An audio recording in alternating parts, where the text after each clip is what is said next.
আমার নাম অরুণ কুমার ভাস্কর। 1994 সাল থেকে সোলার কাজটা শুরু করেছি। আমাদের হাতির দাঁতের কাজটা যখন বন্ধ হয়ে যাচ্ছে, তখন তো একটা জীবিকার মধ্যে আমাদেরকে থাকতে হবে। তখন আমি অরুণ কুমার ভাস্কর সেই সোলার কাজটা কনভার্ট কীভাবে সোলাতে আনা যায় সেই পরিচেষ্টা আমি করেছিলাম।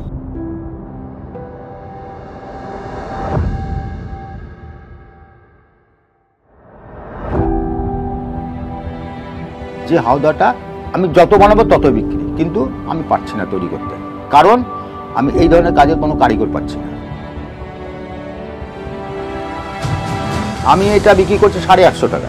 যে কাজটা আগে ধর 3 দিনে, এখনও 3 দিন লাগছে। প্রতিদিনে যে আমাদের একটা কারিগরকে কাজ করাতে গেলে যে পয়সাটা লাগে মিনিমাম 500 টাকা, তার নিচে আসবে না কেউ। তাহলে আমার 3 দিন লাগবে, তাহলে 1500 টাকা, তাহলে আমি বেচবো কী করে?